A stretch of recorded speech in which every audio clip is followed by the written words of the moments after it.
datang di Beetle Channel, semoga kita bahagia. Jangan lupa subscribe, like, komen dan share agar channel ini semakin berkembang. Terima kasih. Bab 74. Rumornya seperti ini. Semakin Anda ingin menekan, semakin cepat ia akan menyebar. Meskipun guru bentuk tidak memungkinkan siswa untuk menyebarkan desas-desus dengan cepat menyebar ke seluruh kelas dan bahkan seluruh sekolah. Bahkan para guru mempercayai rumor itu. Guru formulir bahkan berbicara kepada Feng Yu tentang ini. Dia ingin mengklarifikasi dengan Feng Yu, tapi Feng Yu hanya menggelengkan kepalanya. Rumor dibawa oleh para pembenci, disebarkan oleh orang-orang bodoh, dan diterima oleh para idiot. Feng Yu malas menjelaskan. Ngomong-ngomong, rumor ini tidak membawa banyak masalah baginya. Dia dapat memiliki lebih banyak waktu untuk memikirkan cara mendapatkan lebih banyak uang. WBA novel itu diterbitkan di provinsi tetangga. Tetapi provinsi itu dianggap miskin, dan perekonomiannya tidak sebagus provinsi Longjiang. Pengembangan kota juga menempati peringkat salah satu yang terendah di Cina. Ada beberapa yang datang untuk melihat mobil, tetapi ada beberapa yang membeli. Tepat ketika Feng Yu ingin pergi dan memasang WBA novel di kota Shen, seorang bos berbahasa Kanton datang ke perusahaannya. Lei Hou, Tuan Feng benar-benar muda dan cakap. Dia berbicara dalam bahasa Cina, bercampur dengan bahasa Kanton. Lei Hou berarti bagaimana kabarmu dalam bahasa Kanton. Lei Hou, Tuan Fu adalah seorang Hong Konger. Jawab Feng Yu. Siah, berarti ya dalam bahasa Kanton. Bapak, Fu, kamu bisa berbicara bahasa Inggris? Feng Yu bertanya lagi. Tentu saja. Feng Yu mengangguk dan menggunakan bahasa Inggris dengan lancar. Saya mendengar bahwa Fu tertarik pada bisnis mobil bekas saya dan ingin membeli beberapa mobil untuk dijual kembali di selatan. Feng Yu benar-benar tidak tahan dengan jenis bahasa Kanton yang dipengaruhi Cina. Fu Guangzheng terkejut. Bahasa Inggris Feng Yu ini sangat lancar. Dia mendengar bahwa Feng Yu melakukan bisnis dengan Soviet dan tidak membutuhkan penerjemah. Berapa umurnya? Dia menguasai 2 bahasa asing. Bapak, Fu, Tuan Fu. Feng Yu mengangkat suaranya. Oh maafkan saya ingin membeli mobil mewah bekas Inggris dan menjualnya ke selatan. Berapa banyak yang kamu punya? Sekitar 60 hingga 70 mobil. Semuanya sekitar 70 hingga 80% baru. Berapa unit yang diinginkan Fu? Jika semua mobil 70 hingga 80% baru dan harganya tepat, saya akan membeli semuanya. Fu Guangzheng tersenyum. 60 hingga 70 mobil. Jika dia hanya mendapat 30.000 hingga 50.000 laba dari satu kendaraan, totalnya juga akan menjadi 2 hingga 3 juta laba. Berdasarkan perkiraannya, laba harus lebih dari itu. Feng Yu mengangkat alisnya. Seorang pria kaya. Tapi Feng Yu masih agak curiga. Ada banyak penipu yang menyamar sebagai pengusaha Hong Kong yang kaya di era ini. Mereka akan melukis gambar yang indah, dan ketika mereka mengambil barang atau uang dari Anda, mereka akan menghilang tanpa jejak. Tapi bahasa Inggris Fu ini tidak buruk. Sepertinya dia telah menerima pendidikan tinggi di Hong Kong, sikapnya juga menunjukkan bahwa ia memiliki pengasuhan yang baik.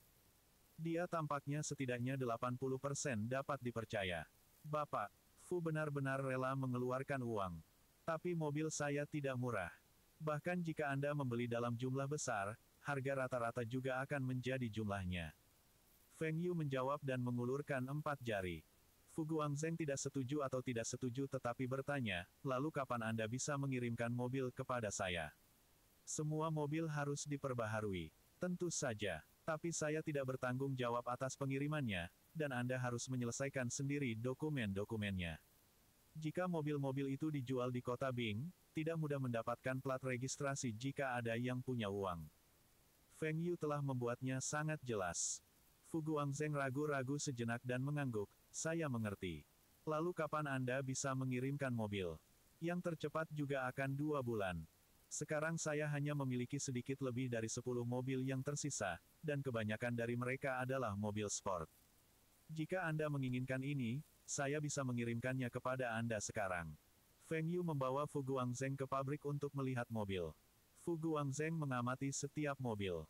Meskipun dia tidak tahu apa-apa tentang mobil, dia mengamati ekspresi wajah orang-orang di sekitarnya. Semua orang terlihat tenang. Sepertinya tidak ada masalah dengan mobil-mobil ini dan ini bukan kendaraan bermasalah yang tidak terjual. Tetapi untuk amannya, Fu Guangzheng memutuskan untuk mendapatkan beberapa mekanik profesional untuk memeriksa mobil-mobil ini. Bagaimana jika kondisi eksterior dalam kondisi sangat baik tetapi mesin bermasalah, dan setelah digunakan selama 1 tahun, mobil harus dihapus. Dia bisa menyinggung banyak orang. Bapak, Feng, bisakah saya kembali dalam 2 hari dengan anak buah saya untuk memeriksa mobil dan saya akan membuat keputusan setelah itu? Tentu saja. Bahkan jika Anda tidak menyebutkan ini, saya juga akan mengingatkan Anda. Setidaknya di masa depan, Anda tidak akan menyalahkan saya untuk barang yang cacat. Batch mobil yang dijual Kirilenko ke Feng Yu ini belum pernah digunakan selama beberapa tahun, mereka setidaknya 50% baru. Feng Yu hanya mengganti kursi, ban dan menghiasi bagian luarnya. Dia juga mempekerjakan 2 mekanik yang sangat terampil dengan gaji tinggi untuk memeriksa mesin, dijamin mereka yang membeli mobil tidak akan mencarinya nanti dan memengaruhi reputasi perusahaannya. Meski dengan cara ini, biayanya akan lebih tinggi, tetapi keuntungannya juga akan tinggi. Satu mobil, ia dapat menghasilkan setidaknya 100.000 RMB dan tertinggi, 300.000 RMB.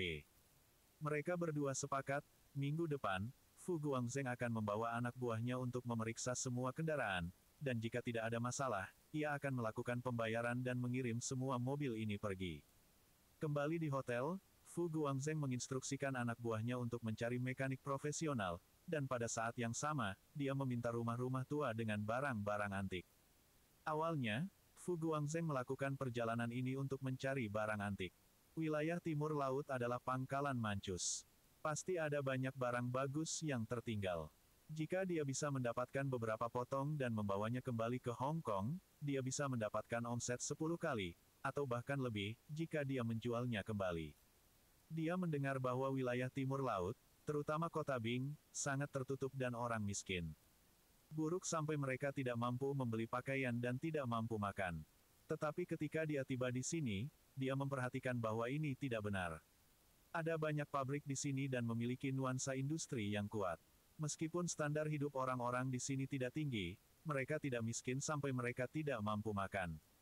Setidaknya, dia melihat banyak mobil di jalanan.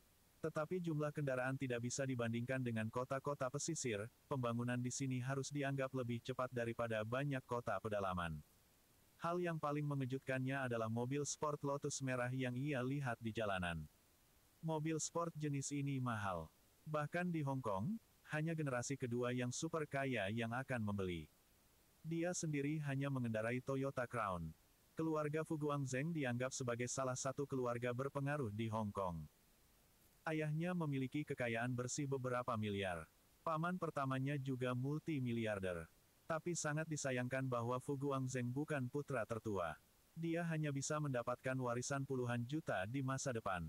Perusahaan kakak laki-lakinya sekarang bernilai miliaran, dan itu bukan dari investasi ayah mereka, perusahaannya sendiri hanya bernilai beberapa juta, dan itu masih karena ibunya yang membantunya. Semua orang mengatakan bahwa mereka yang menjadi kaya di Tiongkok sangat cakap dan memiliki koneksi yang baik.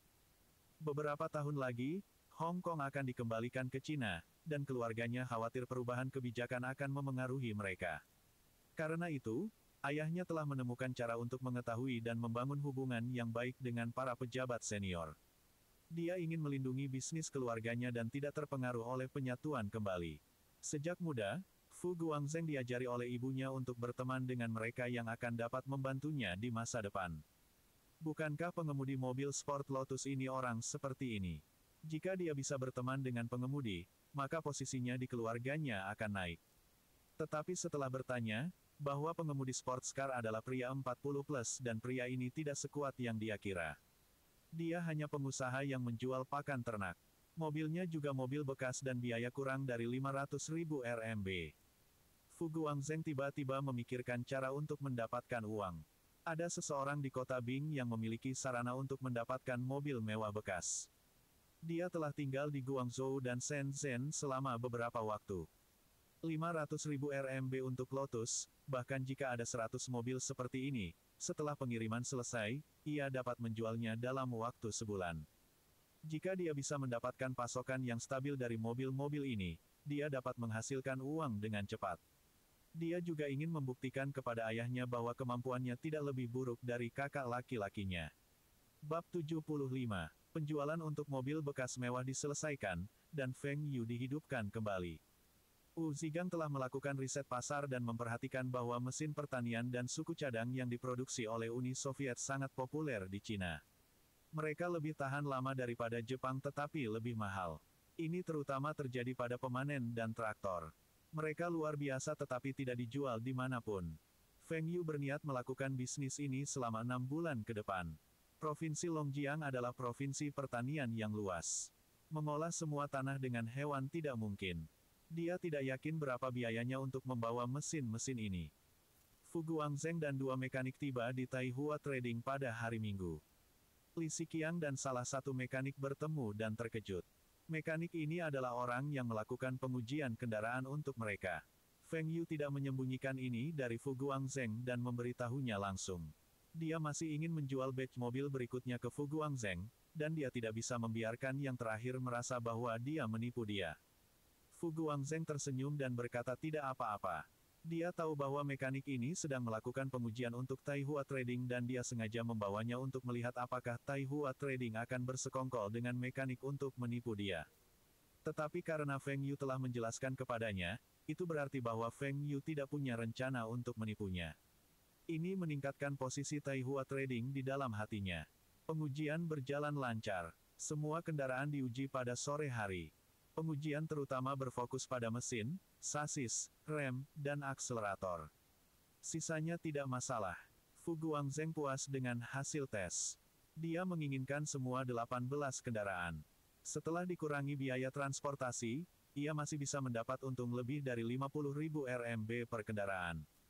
Jika dia berhasil dengan baik, dia mungkin mendapatkan lebih banyak lagi. Mereka semua kembali ke gudang Taihua Trading untuk menandatangani kontrak yang disiapkan oleh Feng Yu. Fu Guangzheng membaca kontrak dengan cermat dan menandatanganinya. Besok, setelah uang dikreditkan ke Taihua Trading, Fu Guangzheng akan mengumpulkan mobil. Dia sudah membuat pengaturan untuk transportasi, dan semua dokumen diselesaikan dalam 1 jam. Menyimpan salinan kontraknya, Feng Yu berkata dengan sopan, Fu, mari kita minum teh sebelum pergi. Feng Yu tidak pernah berharap Fu Guangzheng menerima undangannya dengan mudah dan bahkan mengatakan bahwa dia haus dari sebelumnya. Feng Yu menginstruksikan stafnya untuk menyiapkan teh dan pada saat yang sama meminta maaf atas keramahan yang buruk. Memiliki perusahaan dengan semua pria itu tidak baik. Tidak ada yang cukup teliti untuk menyiapkan teh untuk pelanggan dan tamu. Tapi ini semua salah Feng Yu. Dia telah mengajar stafnya untuk berperilaku seperti ini. Perusahaan yang sukses harus sombong. Tapi Feng Yu tidak akan pernah mengakui bahwa ini diajarkan olehnya. Fu Guangzheng mengangkat cangkir teh, menyesap teh hijau dan mengerutkan kening. Teh ini biasa dan bukan teh yang baik. Dia tidak ingin minum, tetapi dia malu untuk meletakkan cangkir setelah tergelincir. Jadi, dia hanya memegangi piala di tangannya. Dia melihat sekeliling dan memperhatikan pembakar dupa berkaki 3 di sudut. Dia dengan santai berkata kepada Feng Yu, mengapa Anda meletakkan benda itu di kantor Anda? Itu tidak cocok dengan dekorasi kantor Anda yang sederhana. Feng Yu memandang ke pembakar dupa yang ia beli seharga 300.000 RMB dari Kripal Wang. Dia ingin menggunakannya sebagai pot bunga tetapi kantornya ada di gudang, dan tidak ada sinar matahari. Pada akhirnya, dia lupa tentang itu. Oh, pembakar dupa itu. Setelah membelinya dari seorang teman, saya tidak punya tempat untuk meletakkannya, jadi saya tinggalkan saja di sudut itu. Dibeli dari seorang teman. Mungkin dia tahu itu barang antik. Maka itu tidak akan baik jika saya memintanya. Tapi mengapa itu ditempatkan di sudut itu? Mungkinkah itu palsu? Fu Guangzheng memiliki masalah ini atau harusnya mereka yang berdagang barang antik memiliki masalah ini? Jika barang antik diletakkan di depan mereka, mereka tidak bisa tidur jika mereka tidak bisa memegang barang antik di tangan mereka dan memeriksanya. Pembakar dupa. Saya suka pembakar dupa dan bahkan memiliki koleksi. Bisakah saya melihat lebih dekat pada pembakar dupa itu? Beberapa orang mengumpulkan pembakar dupa sebagai hobi. Feng Yu memandang Fu Guangzheng dengan aneh. Hobi ini sangat aneh dan tidak terdengar seperti agama. Yakin, karena kamu menyukainya, lihat saja lebih dekat. Feng Yu dengan acuh tak acuh mengambil pembakar dupa dan dengan kasar meletakkannya di atas meja. Meskipun abu dibersihkan, pembakar dupa tidak dibersihkan. Awan abu melayang dari dampak. Feng Yu melangkah mundur 2 langkah dan melambaikan tangannya di depannya. Fu Guangzheng dan memindahkan kursinya ke belakang dan meletakkan cangkir teh di atas meja. Lapisan abu jatuh ke teh, dan tidak bisa minum lagi. Tapi mata Fu Guangzheng tidak meninggalkan pembakar dupa. Hah? Feng Yu memandang Fu Guangzheng dengan rasa ingin tahu. Kenapa dia mengeluarkan sepasang sarung tangan putih dan memakainya? Kenapa begitu akrab? Feng Yu tiba-tiba teringat sebuah program televisi yang dia tonton di kehidupan sebelumnya. Program itu adalah menaksir harta karun, dan para ahli dalam program mengenakan sarung tangan putih saat menilai barang antik. Melihat Fu Guangzheng dengan hati-hati menyeka debu dari permukaan pembakar dupa, hal-hal yang dia katakan sebelumnya dan ekspresinya, Feng Yu memiliki tebakan berani. Fu Guangzheng ini memiliki sedikit OCD. Jika itu adalah pembakar dupa yang bersih, dia tidak akan memakai sarung tangannya. Tapi pembakar dupa ini terlalu kotor.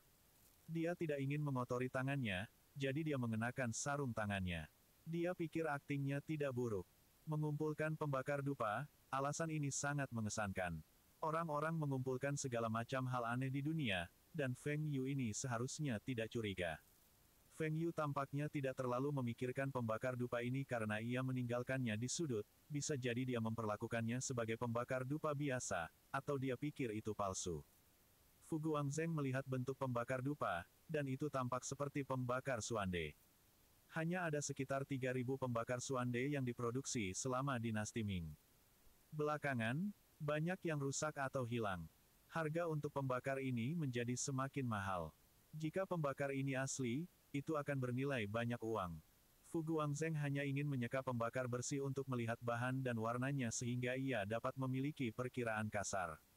Lalu dia akan menawarkan harga rendah untuk membelinya. Jika negosiasi berjalan lancar, Feng Yu harus bersedia menjualnya kepadanya. Tapi dia tidak menyangka bahwa dengan mengenakan sepasang sarung tangan putih, Feng Yu menduga bahwa Burner adalah barang antik. Fu Guangzheng menggelengkan kepalanya dan dengan santai meletakkan kompor itu kembali di atas meja. Tapi hanya ada suara samar karena dia berhati-hati dengan itu. Dia telah memeriksa kompornya, meskipun itu bukan pemeriksaan menyeluruh. Ada kemungkinan 50% itu menjadi pembakar suande nyata dan 50% menjadi tiruan. Tetapi tidak masalah apakah itu nyata atau palsu. Bahkan jika itu adalah tiruan, itu bernilai banyak uang juga. Jika dia bertemu seseorang yang tidak tahu banyak tentang barang antik, dia masih bisa menjualnya dengan harga pembakar asli. Aku belum pernah melihat pembakar dupa jenis ini. Apakah Tuan Feng mau menjualnya kepada saya? Fu Guangzheng berkata dan meletakkan uang kertas Hk $100 di atas meja. Feng Yu sekarang dapat yakin bahwa pembakar ini memang barang antik. Jika tidak, mengapa Fu Guangzheng menginginkan pembakar dupa yang kotor? Feng Yu tersenyum dan berkata, Fu bercanda denganku. Saya telah menghabiskan beberapa ratus ribu RMB untuk membeli kompor ini dari seorang teman, dan Anda menawari saya $100 Hk. Senyum di wajah Fu Guangzheng membeku. Beberapa ratus ribu RMB. Feng Yu ini tahu bahwa pembakar ini adalah pembakar suande. Mustahil. Siapa yang akan menempatkan sesuatu yang bernilai beberapa ratus ribu RMB di sudut? Dia pasti menggertak. Apakah aku salah dengar? Beberapa ratus ribu. Ini seharusnya hanya bernilai beberapa lusin RMB paling banyak. Sangat. Beberapa lusin RMB sepotong. Kenapa Pak Fu tidak menjualnya kepada saya? Saya akan membeli apapun yang Anda miliki. Mari kita jujur. Pembakar ini adalah barang antik, dan Anda seharusnya sudah tahu tentang itu. Bab 76. Feng Yu sendiri tidak yakin barang antik apakah pembakar dupa ini. Tapi dia yakin ini memang barang antik. Dia ingin tahu dari mana dinasti itu dan berapa nilainya. Fu Guangzheng mendengar Feng Yu dan tertawa malu. Tuan Feng, berhentilah bercanda, karena Anda tahu tentang hal itu, mengapa Anda masih menempatkannya di sudut itu? Feng Yu memutar matanya dan berkata, saya tidak punya waktu untuk menyimpannya. Anda lihat, saya bahkan tidak punya waktu untuk membersihkannya dengan benar. Seorang profesor sejarah pernah mengatakan kepada saya bahwa itu bernilai 1 juta, tetapi seorang ahli lain mengatakan kepada saya bahwa ini bernilai 2 juta. Saya tidak begitu yakin berapa nilainya. Berapa harga jual dupa jenis Burner ini di Hong Kong? Apa yang Fu Guangzheng katakan sebelumnya secara tidak langsung mengakui pembakar ini bernilai setidaknya beberapa ratus ribu. Feng Yu ingin tahu berapa banyak Fu Guangzheng bersedia menawarkan. Jika harganya tepat, dia mungkin hanya menjualnya kepadanya sekarang. Feng Yu tidak memiliki hobi mengumpulkan barang-barang antik. Barang antik di kehidupan sebelumnya sangat mahal karena pasar dimanipulasi oleh beberapa orang. Beberapa kolektor dan pelelang menggunakan sejarah, budaya, ekonomi untuk menaikkan harga barang-barang antik dan masih diterima dengan baik oleh banyak orang. Ada beberapa yang tidak tertarik untuk mengumpulkan barang antik tetapi mengumpulkan barang antik untuk keuntungan ekonomi. Menggunakan nama perusahaan mereka, mereka melelang kembali barang-barang antik dan menyatakan sebagai perlengkapan kantor untuk menghindari pajak. Nilai perlengkapan kantor setelah 5 tahun, depresiasi, akan menjadi 0. Setelah nilai perlengkapan kantor menjadi 0 pada buku-buku perusahaan, barang-barang antik ini dapat masuk ke kantong mereka sendiri. Juga, 5 tahun ini, nilai barang antik ini akan dihargai. Dengan cara ini, sejumlah besar pajak dihindari dan masih merupakan investasi yang stabil. Ketika membutuhkan uang, seseorang dapat menggunakan barang-barang antik ini sebagai jaminan dan mendapatkan pinjaman dari bank. Pada tahun-tahun mendatang, banyak yang menggunakan metode ini dan akhirnya, pemerintah mengeluarkan kebijakan untuk mengatur pasar barang antik, tetapi masih ada banyak celah. Feng Yu tidak punya niat memasuki pasar barang antik. Dia tidak tahu apa-apa tentang barang antik. Dalam kehidupan sebelumnya, ia mendengar banyak cerita tentang orang yang ditipu ketika membeli barang antik. Selain itu, jika ia hanya berinvestasi di pasar keuangan, ia dijamin akan mendapatkan lebih banyak daripada berinvestasi dalam barang antik. Fu Guangzheng mengenakan sarung tangannya lagi dan mengambil sikat kecil dan kaca pembesar dari tasnya. Dia membawa ini bersama dengannya kemanapun dia pergi. Dia hanya tidak membawa mereka keluar lebih awal. Setelah Fu Guangzheng membersihkan pembakar dupa berkaki 3 ini mengembalikan kilau semula. Fu Guangzheng menatap dan membelai pembakar itu seolah pembakar itu adalah tubuh kekasihnya. 1 juta. 1 juta dolar HK. Tuan Feng, apakah Anda bersedia menjualnya kepada saya? Benda ini bernilai 1 juta. Dan itu dalam dolar Hong Kong. Dolar Hong Kong dinilai lebih tinggi dari RMB. Harga ini jauh lebih tinggi dari harapan Feng Yu. Awalnya, dia berpikir bahwa selama dia bisa mendapatkan kembali beberapa ratus ribu yang dia bayarkan kepada Cripple Wang, itu sudah cukup, tapi sekarang, sepertinya dia juga bisa mendapat untung besar. Wang yang lumpuh pasti tidak menyadari bahwa pembakar dupa ini adalah barang antik yang berharga. Jika dia tahu tentang ini, dia akan mengirim orang-orangnya untuk mengambil kembali kompor itu sejak lama. Feng Yu tidak mengharapkan gerakan kecil itu akan memberinya keuntungan yang signifikan. Bapak, Fu, apa menurutmu aku akan menjualnya? Feng Yu tersenyum dan memandang Fu Guangzheng.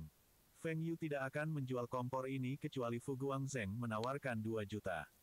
Pada saat ini tahun depan, Feng Yu masih dapat menggunakan pembakar ini sebagai jaminan untuk mendapatkan pinjaman dari bank.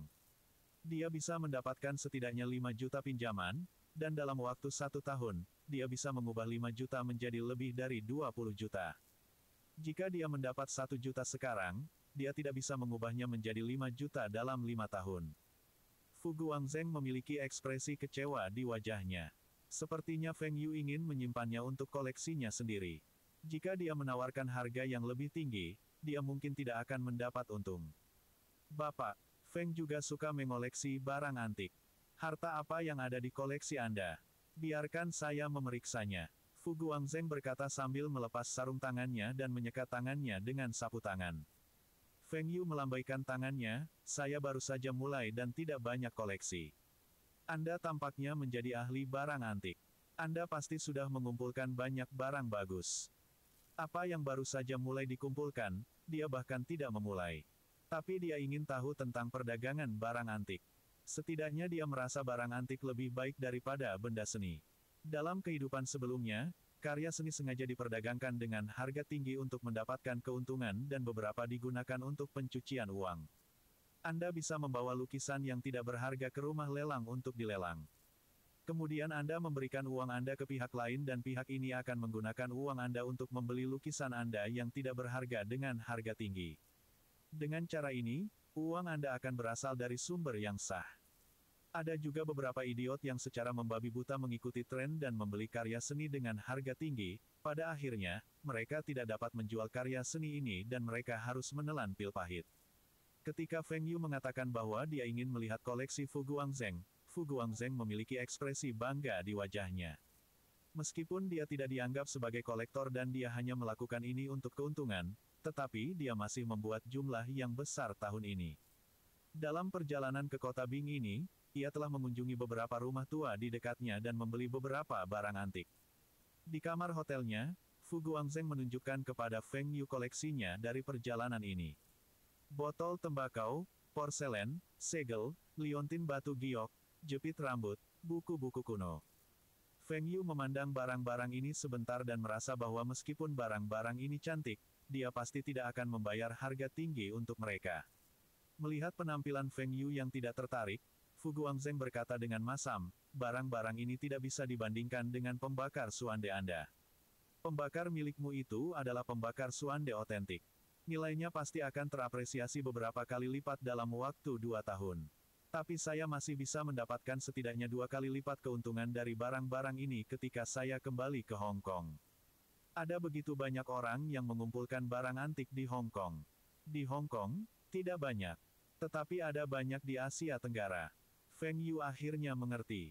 Hong Kong di era ini masih merupakan koloni Inggris dan pusat keuangan Asia.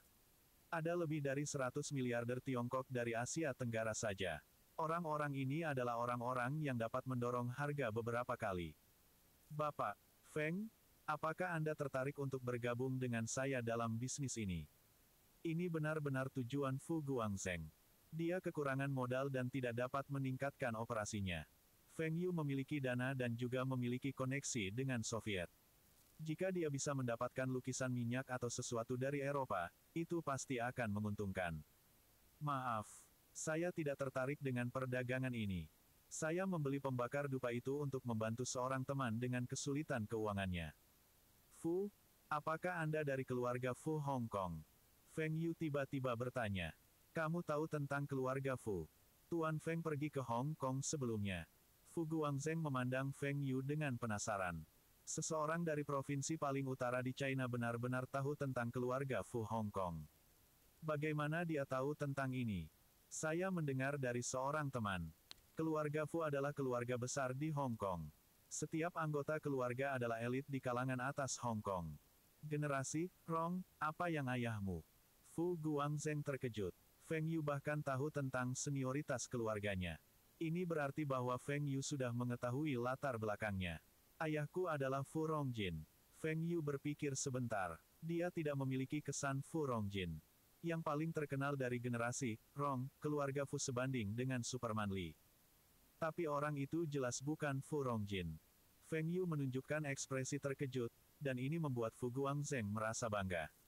Meskipun dia bukan favorit ayahnya, ayahnya tidak pernah menghentikannya menggunakan namanya saat melakukan bisnis. Dia ingin memanfaatkan bisnis mobil bekas ini untuk membuktikan dirinya kepada ayahnya. Bab 77. Akun Taihua Trading memiliki hampir 10 juta RMB dan tidak termasuk pembayaran Kirilenko sebesar 1 juta rubel. Batch mobil bekas berikutnya akan tiba di bulan November. Feng Yu memutuskan untuk membawa sekelompok mesin pertanian dari Uni Soviet terlebih dahulu. Panen musim gugur telah dimulai, dan ini adalah waktu ketika mesin pertanian rusak. Jika dia mengimpor sejumlah mesin ini atau bahkan suku cadang sekarang, dia tidak akan khawatir dengan penjualan. Penjualan untuk mesin pertanian dan suku cadang adalah yang tertinggi sebelum dan sesudah pertanian musim semi dan panen musim gugur. Feng Yu mengorganisir daftar jenis dan jumlah mesin dan alat pertanian populer serta mengirim daftar itu ke Kirilenko. Dia ingin Kirilenko memberinya kutipan. Keesokan harinya, Li Xiqiang menerima telegram dari kantor pos. Kirilenko telah mengirim daftar harga untuk berbagai jenis mesin pertanian dan suku cadang. Feng Yu membuat beberapa perhitungan. Setelah dikurangi biaya transportasi, pajak, dan biaya Kirilenko, keuntungannya tidak tinggi. Bahkan tidak ada keuntungan untuk beberapa produk. Mereka yang berada dalam perdagangan ini masih akan membawa produk-produk ini, bahkan jika mereka membuat kerugian.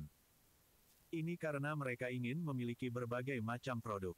Tapi Feng Yu berbeda. Dia tidak berniat melakukan bisnis ini lama. Dia hanya ingin menghasilkan uang di tahun ini. Brother Li, kirimkan ini ke Brother Qi dan minta dia untuk mengirimkan produk ini sesegera mungkin. Juga, minta Zigang dan yang lainnya untuk melakukan penjualan dan dapatkan harga pasar untuk traktor dan pemanen. Kami akan menjual sejumlah dari mereka awal tahun depan. Baik, serahkan ini padaku. Itu terlambat. Bukankah seharusnya kamu di tempat tidur? Feng Yu memandang Li Xiqiang dan saudara perempuannya. Tanggal pernikahan mereka dikonfirmasi pada tahun baru Imlek berikutnya. Sekarang, sudah ada yang hidup bersama. Ketika mereka membeli apartemen ini, Feng Yu ingin membeli beberapa unit lagi, tetapi orang tuanya tidak setuju. Sekarang, tidak ada cukup kamar, dan saudara perempuannya harus tinggal bersama Li Xiqiang. Bagaimana mungkin pasangan muda yang hidup bersama tidak melakukan hal-hal nakal? Feng Yu tidak terlalu yakin sebelumnya, tapi hari ini, Li Xiqiang meminta Feng Yu untuk pergi tidur. Apakah ini masih perlu penjelasan?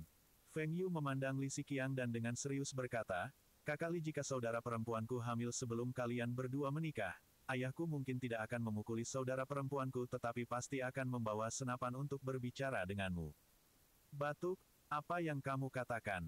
Cepat pergi tidur. Kirilenko cepat mengirim kiriman.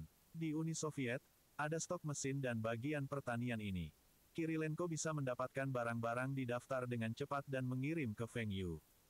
Kirilenko benar-benar menikmati hidupnya selama periode ini. Anggur dan wanita yang baik, dan kekayaannya meningkat setiap hari. Reputasinya, di antara generasi kedua dan kalangan bisnis, naik juga. Ini karena produk-produk Cina yang populer di tangannya.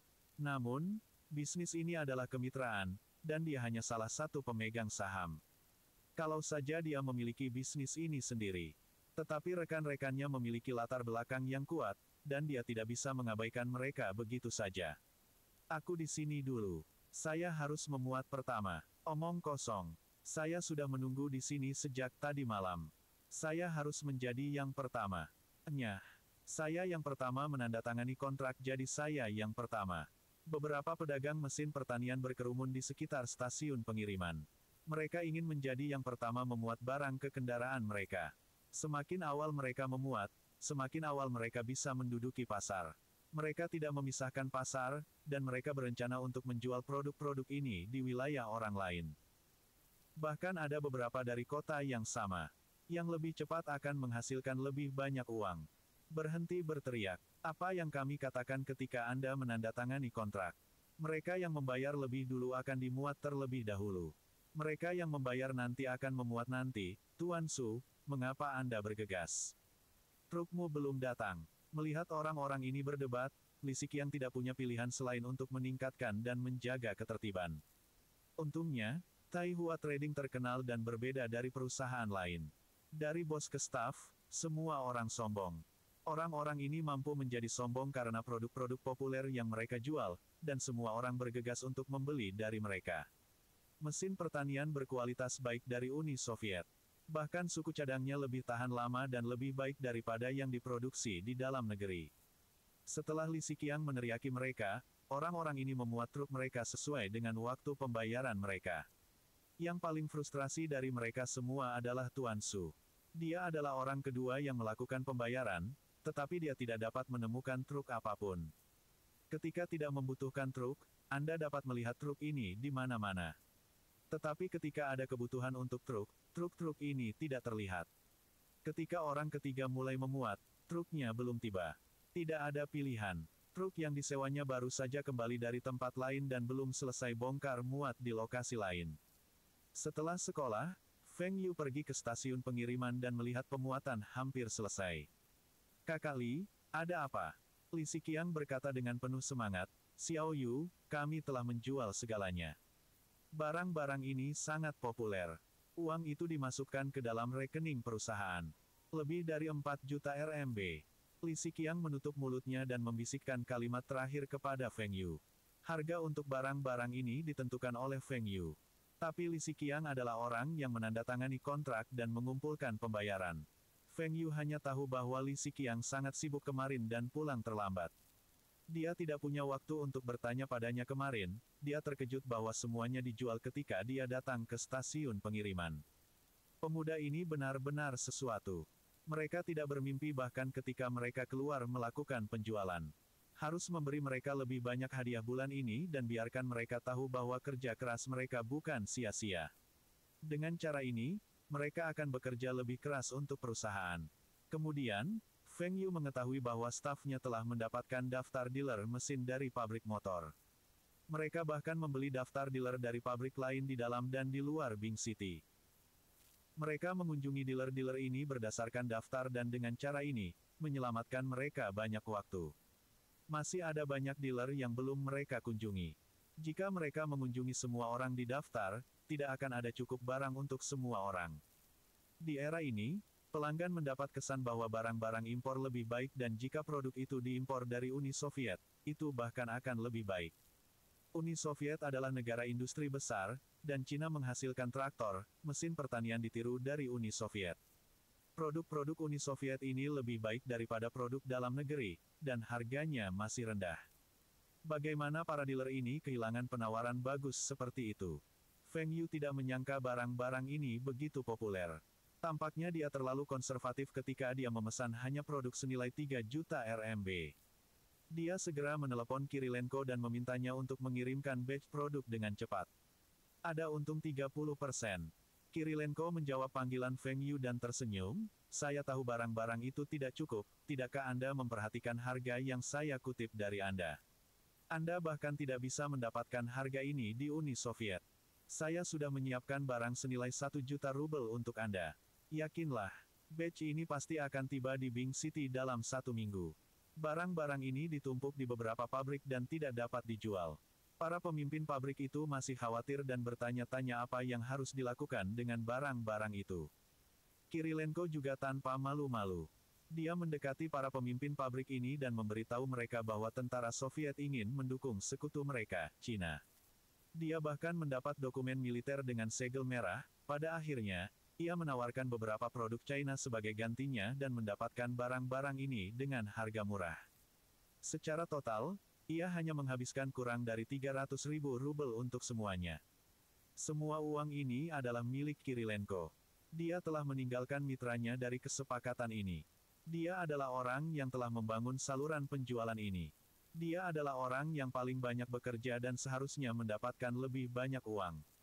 Bersambung, terima kasih telah menyaksikan dan mendukung channel ini.